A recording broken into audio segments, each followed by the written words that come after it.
Ladies and gentlemen, welcome to the Garage Gym Athlete Podcast. I'm here, and Joe is here. Welcome, Joe. It's been a minute. Well, welcome back.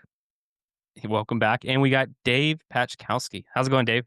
Doing good. Excited to be on. Yeah, I'm excited for you to be here. So, quick announcements. We'll start with that. Dave is officially joining the Garage Gym Athlete team. Welcome, Dave. And what we're going to start with is a little bit of background on Dave. Ask him a few questions, put him through the ringer, make sure that he's worthy. The Garage Gym Athlete will vote on this and decide whether or not you can officially be on the team. I mean, I'm cool with it, Joe's cool with it, but the community's got to be cool with it. So no pressure. But you may have already heard from Dave it was actually our most popular podcast in 2024 when we did the recap of Dave running the 100-mile ultra marathon with no training, right? Or basically minimal training. And I think it's funny that there's a popular podcast episode because that means there are a lot of people out there who really want to do the 100-mile ultra, don't want to train for it. What kind of content's out there? And they found the Garage Gym Athlete podcast and listened to your episode. I think I prefaced in there, don't do this. But anyway, Dave, welcome to the team, man. We're glad to have you. Let's start with a little bit of an intro. Just start from birth, if you can, and bring us up to today or anywhere in between then and now. Yeah, buckle up. We got a few hours here to cover. Now it's funny. We were talking the Ultra podcast, and it's crazy how that one's so popular. Which I guess it makes sense because if you're going to do that, you probably want to train as little as possible. Although that wasn't exactly my goal. And everyone loves a train wreck, right? Oh yeah, and ultras are just gaining all this popularity, and people were like, I think I ran into the same thing when I ran my the 50K. I was like, this is a lot of running for what's going to be a day of my life. Can I just do less? I think we want to know what's the minimum effectiveness. Can I do less? I think everybody wants to know that. Yeah. So the secret's in that podcast. If you want to go back and listen to it, but I'm excited to be here. My background. So I got connected with Jerred through the PT Biz group. So I'm a physical therapist by degree, but always been a strength coach stuck in a PT's world, like a lot of PTs are now. So from a young age, really high school sports got me into strength conditioning. I played football and baseball in high school.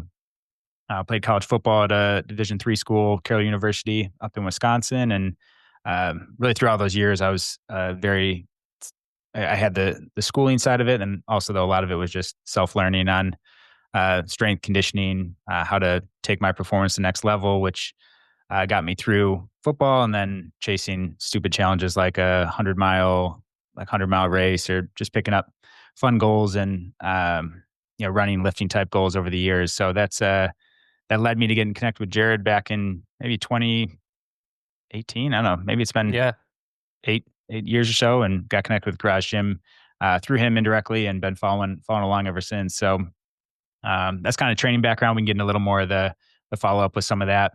Currently chasing some strength and some running goals.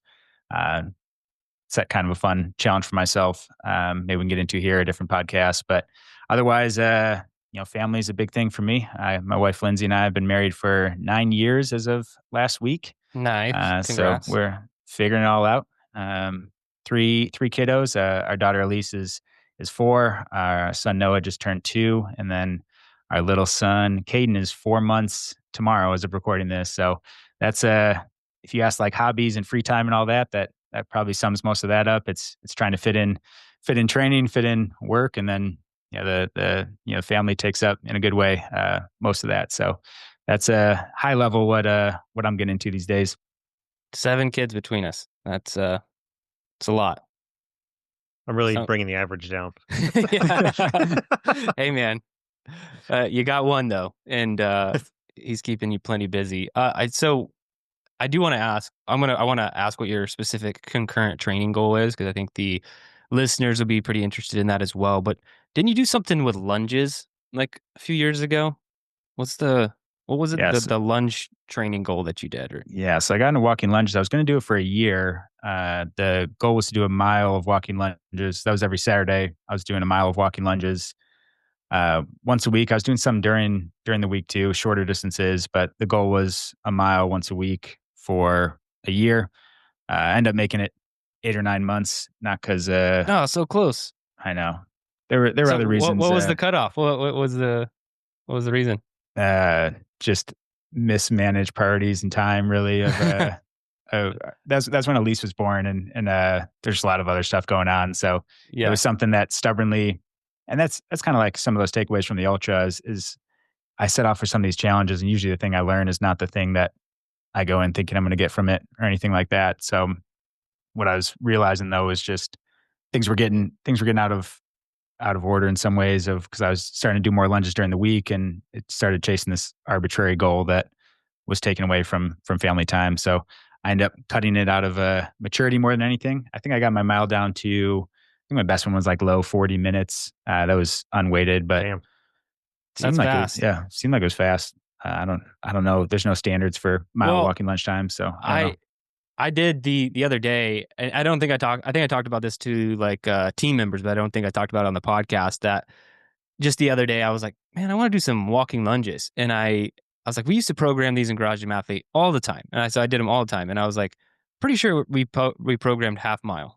I think it was half mile. And then That's a meet yourself Saturday. We program quarter miles a lot, yeah, but so there's a meet that's yourself Saturday that's a half. well, that was my I wasn't trying to do meet yourself Saturday. I was just like, yeah, I'm gonna knock out because this is at the end of the workout. It wasn't like my workout for the day. Mhm. And so I was like, I'm gonna go do it.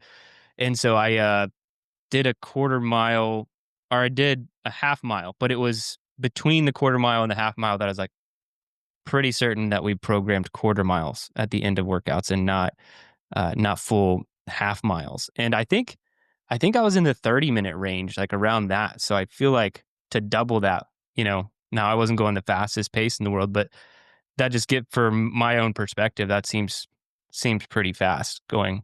You say sub 40 for a mile? It was low 40s. It was Low a sub 40. 40, but yeah. That's incredible, man. It did, and now like going back to, I'm just curious because I actually want to do a lot of lunges right now.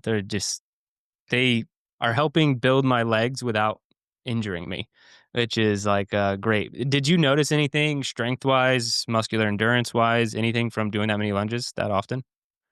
No, I thought with all the volume, my legs would grow, and they really just leaned up a bunch. Would be a big thing. I was squatting probably a few days a week. I was squatting several times a week at that point. Volume was really low, pushing strength on that, and then using lunges as more of the volume and conditioning side of it. I wasn't doing any other running or anything at the time, so that was kind of my conditioning, and then was doing a lot of like conjugate type stuff for like different squat variations and banded squats and trying to drive that number up. Nice. So did your body just get used to it and then it was like, this is nothing? It's just It, time. it became pretty easy at that, like 8 months, 9 months in doing that many. I wouldn't say it was easy, but the miles weren't like legs weren't really burning. I didn't do a lot of stuff with vest. I probably could have. I tried pushing the speed a little bit, but there got to a point where it was like, okay, we're just going to do a mile, and then it gets kind of boring, kind of like running does sometimes though too.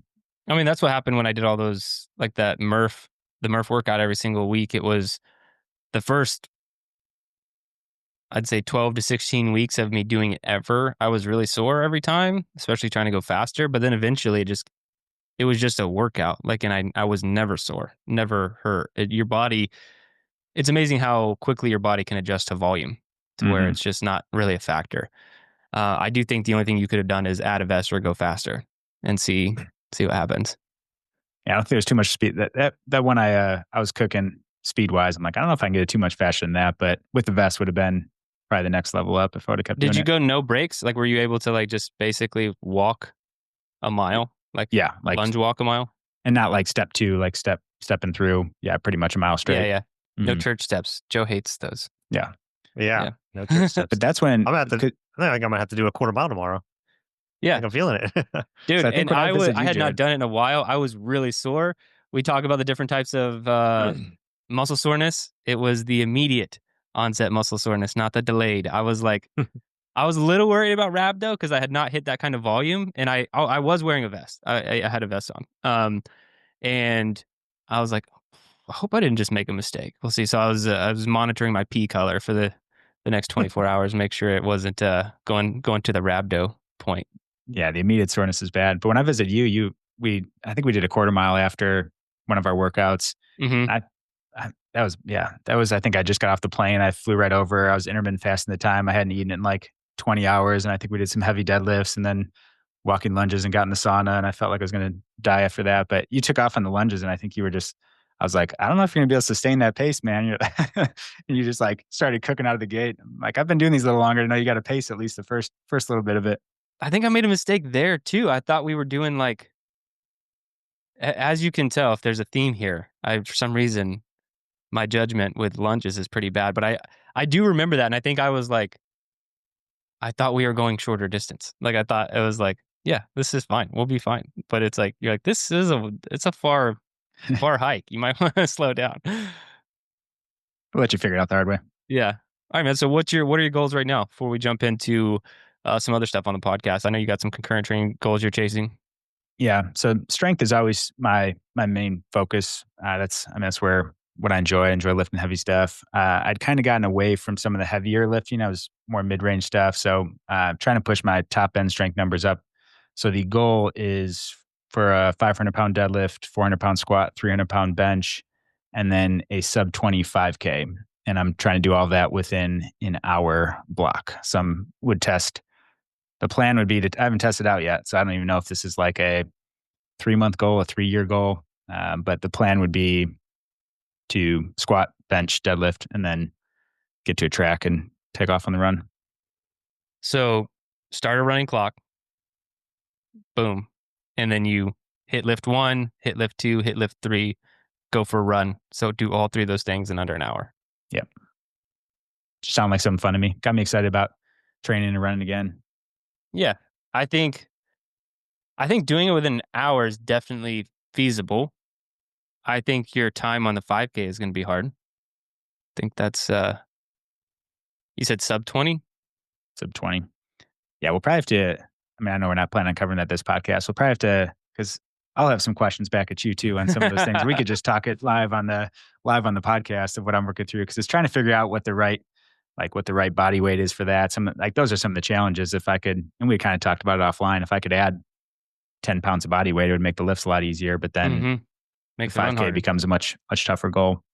Yeah. Yeah. Well, I'm sure we'll be talking about it more. Well, that's awesome, Dave. Welcome to the team. Welcome to the podcast.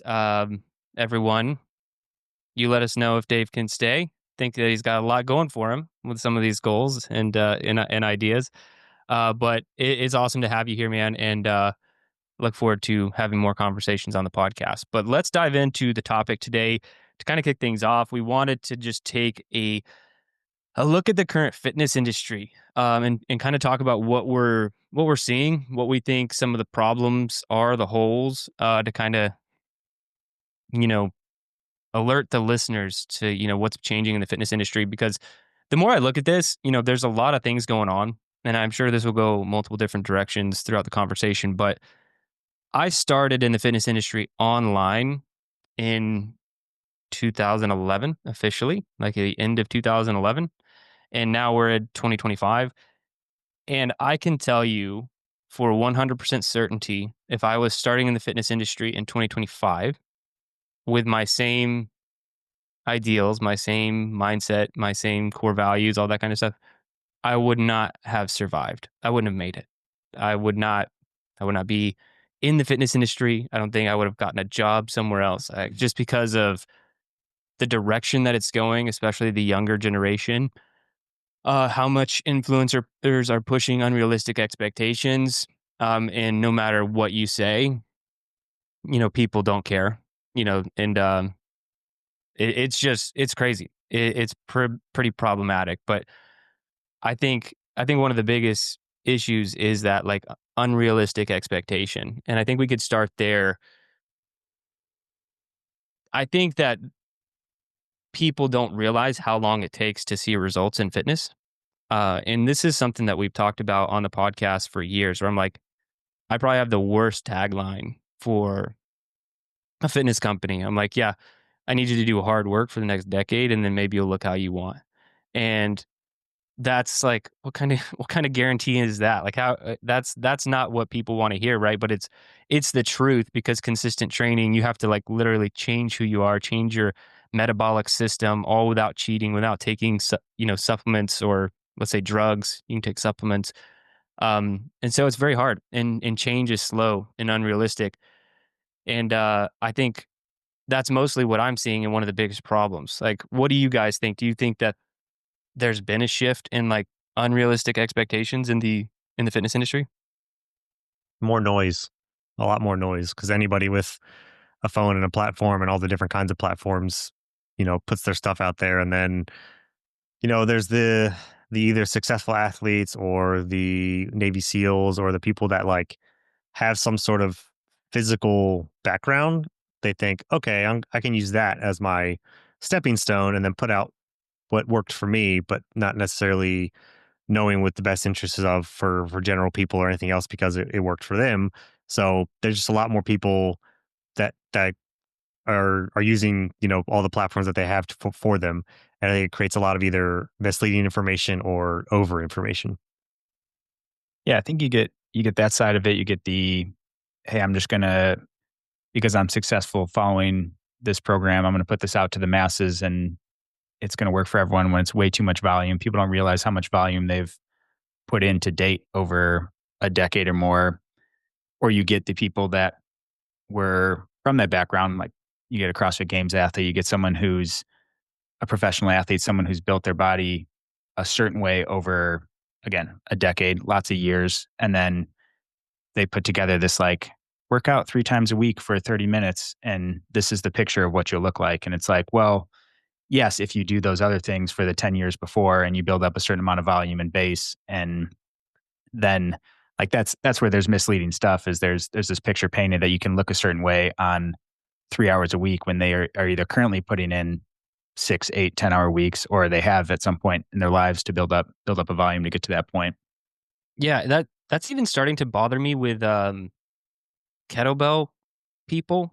Like, I've gotten into kettlebells a lot more recently, just because of working around injuries and everything else. I enjoy using a kettlebell, and probably for that reason, Instagram knows, and I get hit with the algorithm with kettlebell influencers, if you will, and they are very much like the kettlebell is all you need. And I agree that you can do a lot of crap with the kettlebell, but what they don't talk about as much is the fact that they spent 15 years under the barbell and then they started getting hurt like me or whatever. Then they switched to the kettlebell and they're like, damn, this is all you need. And it's like, wait. You're all jacked and like you have the muscle size and volume that you do because you spent 15 years under the barbell, then you switched to the kettlebell. A kettlebell cannot get you that physique. Can a kettlebell get you a good physique? Absolutely. But it's I actually saw one guy online call it barbell amnesia. Is like, because a lot of people do this. They shift later on in their fitness journey to a sandbag or a mace or a kettlebell or whatever and they're like that's all you need, and I'm cool with it. Like, I'm at that point where I could just do that stuff, but I did build up a lot of muscle mass and volume under the barbell, before I did those things. And I think so, like, hiding behind, like, there's just the full story is never told, whether it's intentional or unintentional. It's like that's what the average, you know, fitness doer, whatever you want to call them, average athlete out there is not getting from all the content that's out there online, is like, what did it actually take to get someone where they are? Because fitness has always been the same to where if you have six pack abs or a decent body, like that's your calling card, right? Like, and to some degree, I get it because I won't go, I'm not going to listen to a trainer who's 400 pounds, telling me, 400 pounds telling me how to get fit. Like, I get it. I'm not gonna take advice from that person. But at the same time, the person who's been training for 20 years looks amazing and who knows what they've done to actually achieve that status doesn't mean that they're necessarily the best fit for you either. Just, and what I mean by just following what they actually do. Like, I'm sure they could be a great coach. I'm not saying that they're bad coaches. I'm just saying if they're like, here's what I do, you know, 90 minutes in the gym in the morning, 2 hours in the evening, you can do it too. It's like, no, you can't. Not realistically. That's not going to get you where you want. That was Yeah, I a think big disclaimer. Oh, go Joe. everyone wants to push you to extremes usually. Like, so if you take a stance any which way, then you can't just take like a partial stance and believe something a little bit. You have to like be 1000% in. This is what you completely believe. But instead of dabbling in a couple of things. So whether it's extremely being for or against one sort of way to work out, you can't just be like, hey, this is good over here and this is good over here and this is so good over here. You only have to like, no, you have to commit to one extreme thing and die on that hill. And it's sort of like how almost a lot of things are online nowadays, politics and everything. But fitness is definitely in that. Is you say one small thing, then people are automatically brand you extremely over there. I mean, years ago, it happened to you, Jared, when you had one or two criticisms of CrossFit, and automatically you were anti CrossFit, even though you absolutely weren't. So like, people just automatically want to push you onto a hill and say, no, defend that hill. And that was the first time I truly understood how the Instagram algorithm works, and we've never really played into that, like, just so everyone knows, like, I know how it works. We could probably get a lot more followers and a lot more views, but, we talked about CrossFit, and I don't know if it was auto clipped or you clipped it, Joe, but there was some clip that we posted on our Instagram about it was basically me 30, 45-second clip on Instagram, me hating on CrossFit, and that was, like, one of the most viral posts we'd ever done, and we were getting so many comments. People were just upset, pissed off, like, whatever. But I was like, "Oh, yeah, this is how you win," and I'm like, I could just create a whole lot more of that, but, like, it's just not what I'm into. I'm not like I'm not about it. And I actually, like, I wanna argue with people, like, that's the I know, like, the whole Instagram, like, thing, is like, "Ah, well, you're a hater, I'm not gonna respond to your comments," but I'm like, "No, I could convince you that you're wrong through, like, research. Like, let's have a conversation," but that never works. That's never gonna you're trying to prove somebody wrong on the internet. You're the idiot, right? So, yeah, that's how it works these days. Extremism only. Yeah, and that's where I mean, people are trying to market things that said you get transformed to the algorithm if you're not careful, because then you're like, oh, this posted well, so I'm going to make more posts like that, and then you become just like all the other noise out there. But the things that aren't trending well are like, okay, the EO3 elements. What do we need to be doing every single day? It's like no one wants that post isn't going to go viral of telling people to Right. drink water and eat some decent nutrition and get some sleep. It's like those are the things that people do need that would transform their lives over time, but those aren't the things that are hitting the virality or anything on social media. I think we should just lean into it even more for the brand. Is just like, I'm just gonna make it sickening on all of our like on YouTube and Instagram and everything else. It's just like, got 20 years, join Garage Gym Athlete. We'll make you fit as hell. Like something along those lines.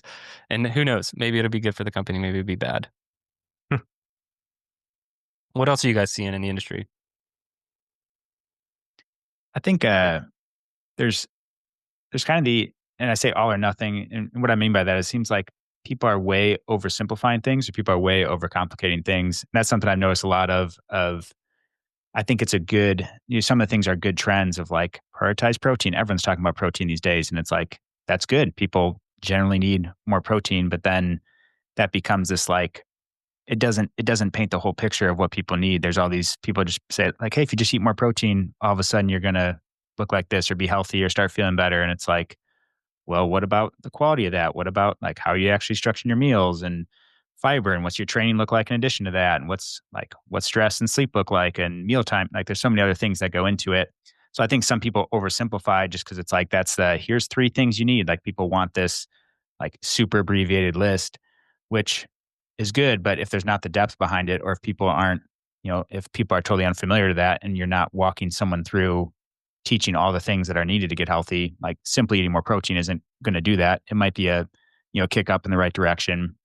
But some of those things I think get oversimplified. And then there's people out there that make everything so complicated. And that just makes me anxious. I follow these things because you start looking at these things and I'm like, well, should I be doing that? Like, is that, and they're slapping science on it and research. And, sometimes it's good research. Sometimes it's just, something, they pull out of nowhere and tie it into their point. But things get overcomplicated and you start getting fearful of like, oh, well, if I mix any fats and carbs together, I'm going to gain weight. So like my meals have to be only this or that, or I have to eat these certain things together to get this chemical reaction. And it's like, that stuff's not how the human body works either. So I think there's the one side of oversimplifying or the people that overcomplicate it, which creates this like anxiety or worry. And then people go back to following more of what they're saying to try and, follow this, super complicated roadmap that doesn't get people any further.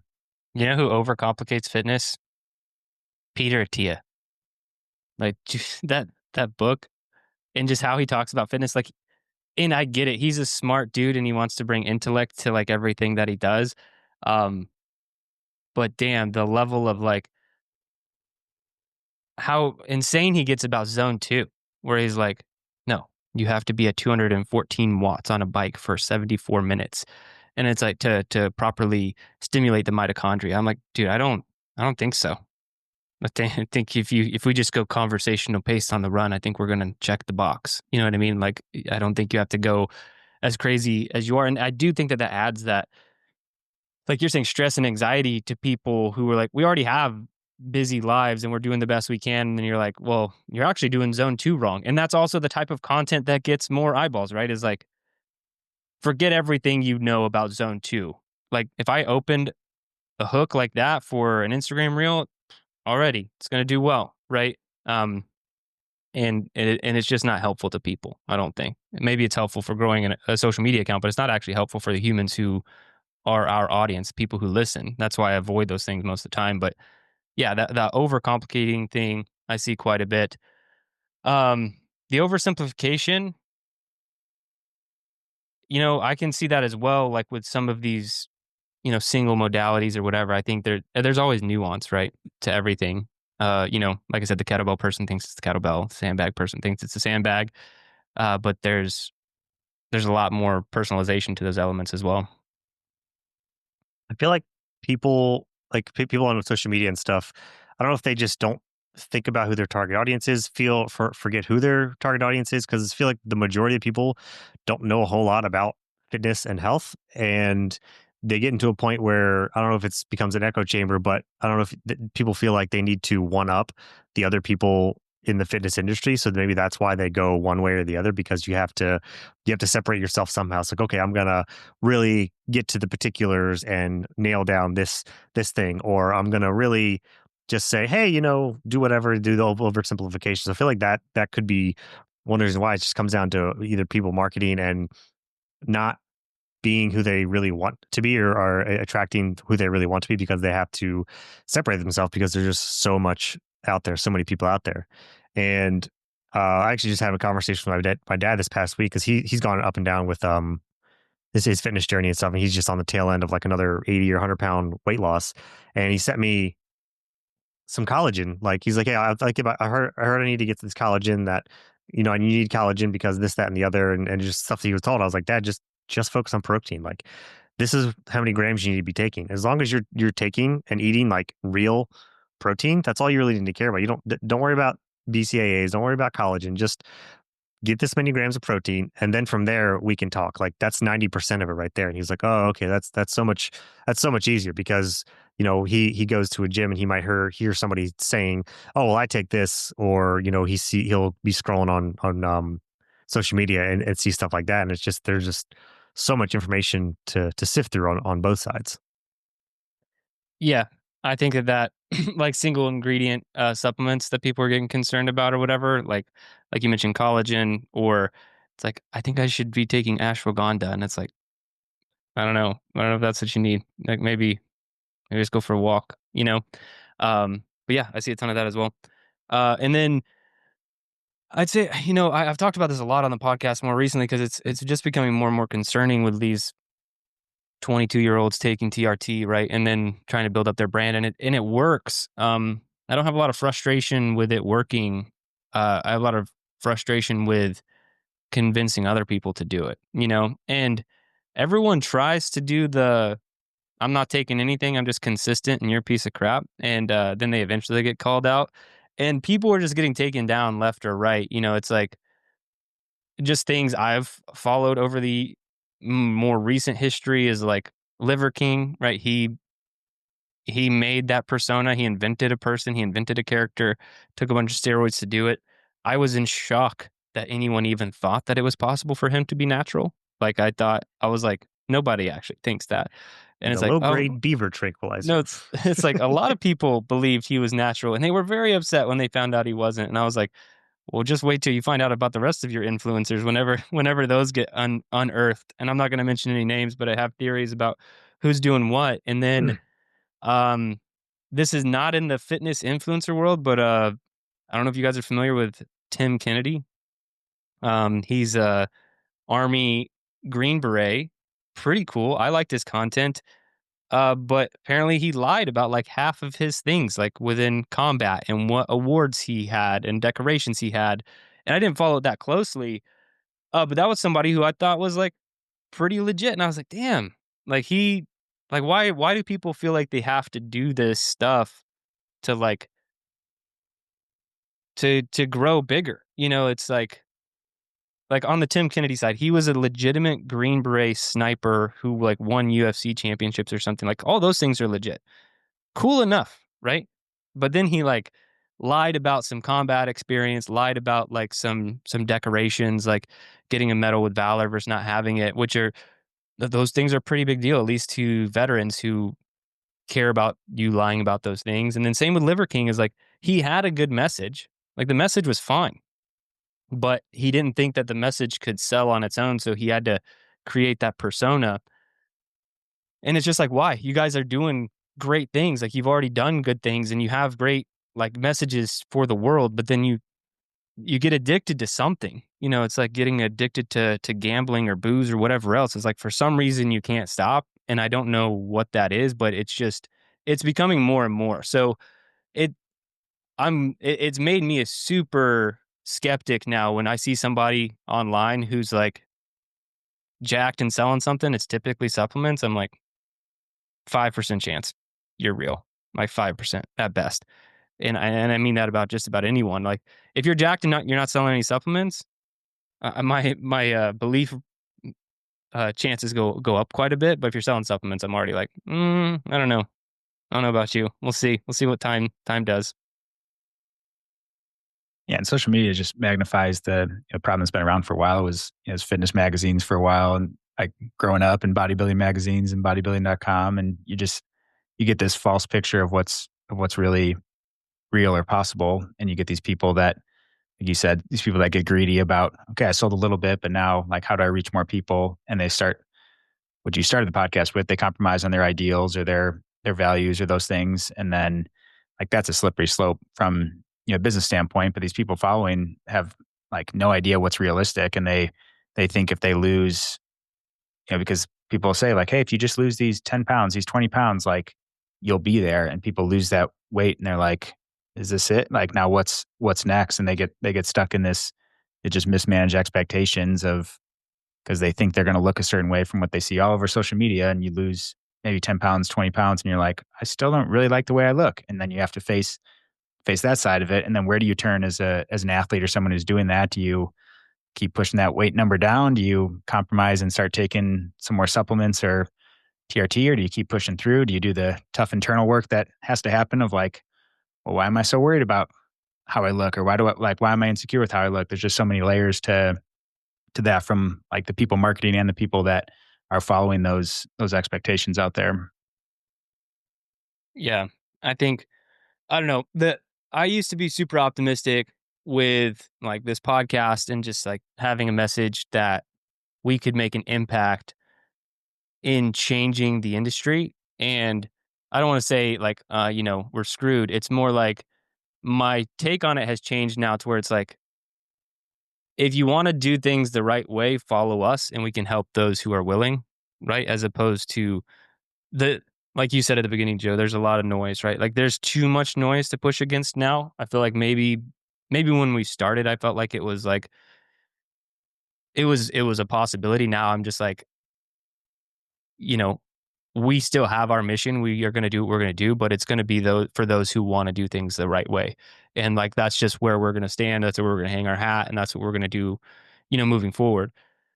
And I've always said, I want the audience to call me out if that were to ever change, but I don't think it's ever going to change. And so I think that's what we're going to keep doing at Garage Gym Athlete, keep pushing forward. And, we didn't hop on here to just talk about, point fingers and say, yeah, these are all problems and everyone's screwed. It's more, hey, we're aware of this. Hopefully you guys are too, as you scroll social media or, watch YouTube videos or whatever it is. Like, just be aware of these things.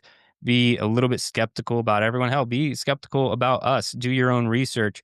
That's all fine. But what I want to bring this back to is, again, I don't like to just point to problems. I like to point to solutions. And I feel like we are the Garage Gym Athlete podcast is a solution that you can count on for doing things the right way moving forward and into the future. So if you're new to the podcast or, you've been listening for a long time, that's always going to be the expectation that you can get from us is we're going to be diving into science and research and talking about how to do things the right way.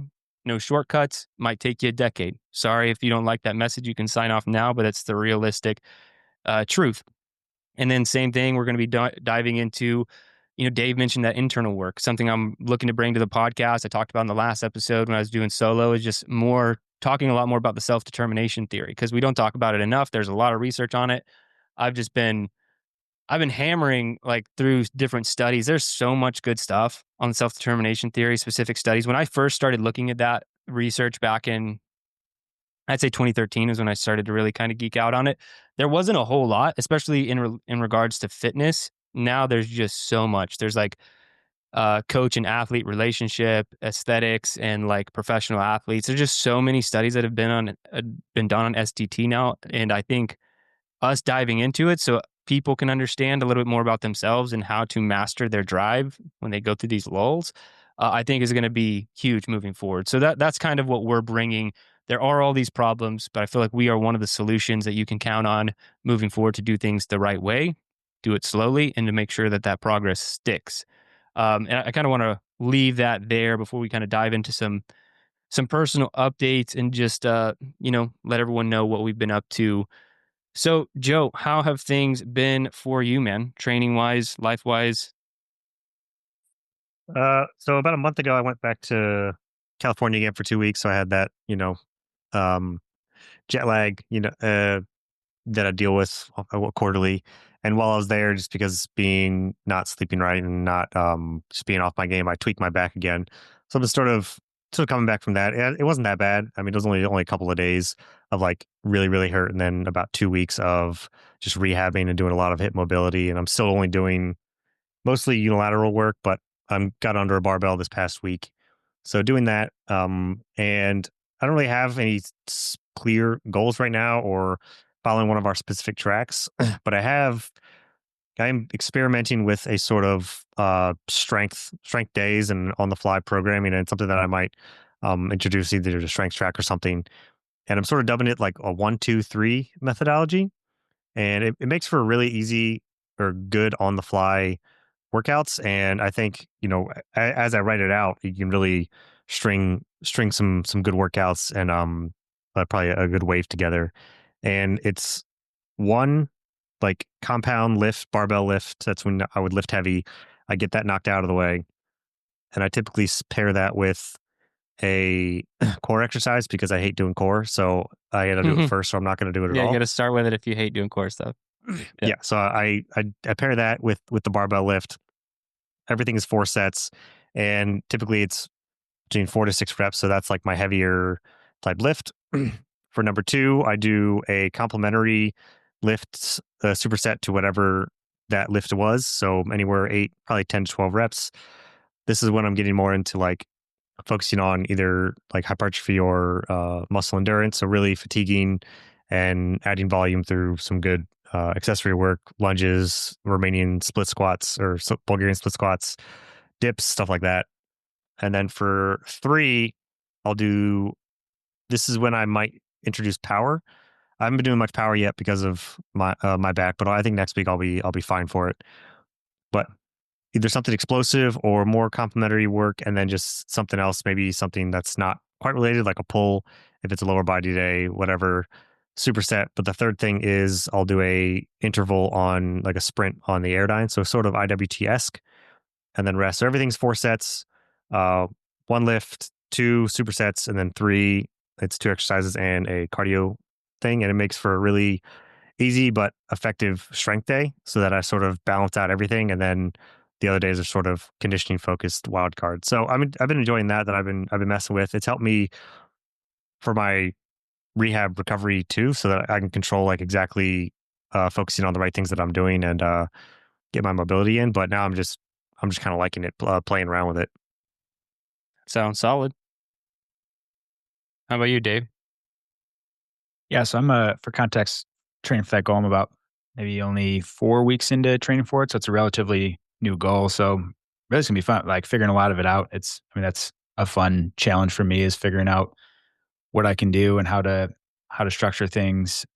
Currently, in this first cycle, I've been focused on so early in the week, higher intensity, lower volume with both the lifts and the run, and then as the week goes on, kind of inverting that. So intensity drops down and volume increases. So earlier in the weeks, my heavy like squat and deadlift, bench days, interval runs. And then as the week goes on, it's a little more, those days turn into like upper lower, more some volume, building some volume. And then like my long, slow run on Saturday morning. So that's what I'm playing around with right now. I'm surprised where my run's at. And I think a lot of that's just, I honestly haven't I do these running things, but I'm definitely not like a runner. Like I ran this 100 miler as not a runner. And like even coming to this, I hadn't really run probably more than, a long run for me on the weekend was like 4 miles before. And I would do that once a week. So um, getting into it though, I ran 3 miles at like 19:45. So like I'm right on pace for the 5K side, which has surprised me. But then because my weight's down helps the running, but then lifts, that's where my focus needs to be going forward. So be playing around with all that, how to juggle cranking those strength numbers up and keeping the running doing that. But like we talk a lot about, like you guys talk a lot about too on the podcast, is it's managing stress too. Like I'm not immune to that. It's easy to write a program on paper and be like, oh, I can handle all this volume. I'm gonna do these high intensity runs and lift like this, and then you have a stressful week and life hits and you're like, man, I just feel like garbage by Tuesday. And like, how am I gonna juggle all this? So that'll be the fun thing is how to manage recovery and see how that unfolds over the next couple months. Awesome. Yeah, I honestly that's where I'm at right now. I want to chase a lot of things right now, but I'm like not letting myself probably until January. Because everyone on the podcast knows I've mentioned it. So just built a new gym, finish it out, but we're also remodeling the house, which is going on right now. I don't think you can hear the jackhammering outside my office right now, but it's happening. So anyway, my family's been living in an RV. There's just a lot of craziness going on in my life, and what I've learned as I've aged and what you mentioned is you got to know when the life stressors are high, right? And to be able to balance all these things. And I think my life stress is pretty high right now. Just just in general, like the schedule's as busy as ever. We don't really have a place to live. Like, and all of it's manageable, but it's like my baseline day is just a couple notches above normal. It's not like pure anxiety and stress every single day of my life. It's like not bad like that. It's just like my baseline stress is higher than typical when life is normal. And I'm just keeping that in mind where I'm like, okay, that's there. What does training realistically have to be like right now? And I'm still training, 5 and 6 days a week consistently, but it's just like what level of intensity do I want to bring and what kind of exercises do I want to do? So I'm staying away from 10 rep maxes, 20 rep maxes. I'm staying away from all out mile runs, and all these things. I'm doing really solid training, volume based. Everything's lower intensity. And I can tell, I think what I'm losing in the process of doing that is that mid-tier glycolytic, I think is like probably at an all-time low for me right now because the research would tell you it's like that's 2 to 4 minutes is glycolytic. I've always argued that I think it goes up to 6 or 7 minutes. You can or there's like a long glycolytic and then switched over to high aerobic. Um, but anyway, that was normally a very strong point for me, but you also lose it kind of fast if you're not doing that stuff every week. And so I can tell that that's probably taking his biggest hit right now. I think my long aerobic conditioning, like zone two, all that stuff is good. And my strength is okay. But like that high intensity zone is gone right now. And it's kind of intentional because it adds that additional stressor that I just don't need right now. But I want to bring it back. So that's what coming up in January, assuming the remodel is behind me by then and all those kind of things and life starts to get back to normal. I do have some goals I want to chase. Um, yeah, getting that mile time back down to some, a solid number. I always want to get a fast Murph time. That's just kind of always there. Like these kind of things I want to get a little bit more strategic about. But I've just decided I'm like, now's not the time. now is not the time to go all in. But other than that, I mean, life has been good. The new gym is awesome. We'll do some content on that soon. Probably post something on YouTube. Won't make as much sense for an audio podcast, but I'll do a quick tour for everybody. If you follow us on YouTube, go check us out, Garage Gym Athlete. I'll be doing that tour, and then some other stuff as well. But yeah, life is good, man. Just kind of hectic and crazy at the moment, as I don't know, as it has been for the last decade. So So you could sleep in your gym, but 100%. you don't have a house. Just Yeah. throw down a. Well, we thought about it because we've been living in an RV, but we just moved out of the RV for the next couple of weeks. We're in an Airbnb. The reason being is because they were doing plumbing work, so they had to shut off the water. And so the RV is fed through the house water, right? Through that's how it's Mm. connected. So anyway, we had to move out of the RV temporarily, but we contemplated for a few days. We were like, let's just move some mattresses into like the studio, move a mattress into the office. People can hang out in the gym during the day. Like we were that close to doing it just because uh with all that we have 3 dogs, we have animals on this property. It's just easier to be here. Like that's a big reason we're doing the RV too. It's easier to be here as opposed to like commuting here, doing all this stuff and then leaving and coming back early. But greater minds prevailed and we were like, how about we go somewhere else? So that's what we're doing now. But we could totally live here. It's more than big enough. Really Cool. short commute to work. Yeah. But it'd be RV, all up in RV, your space. Yeah. yeah, RV to the gym. It's a short walk. But yeah, I'm looking forward to getting some more YouTube content out there. We haven't done some video stuff in a while, and I really want to. But I think that wraps it up. Everyone, thank you so much for listening to us go on and on about problems and solutions with the fitness industry. Hopefully we are your solution moving forward as, we get more and more content out there for Garage Gym Athlete. You know what to expect from us, and super glad to have Dave on the team again. Welcome, Dave. You know, keep bringing the heat on all the podcasts. Joe, glad to have you back on the podcast as opposed to doing these solo. It's a lot easier to have a conversation with another human being as opposed to just talking to a microphone for 20 to 30 minutes. But I do like hearing myself talk, so it makes it pretty easy. But but that's it for this one.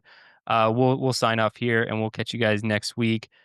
And for all of our athletes who are doing the programming, really appreciate each and every single one of you. Keep doing it. If you want to join the solution to the problem with the fitness industry, you can go to garagegymathlete.com, sign up for a free trial, and we would love to have you. But that's it. Remember, if you don't kill comfort, comfort will kill you.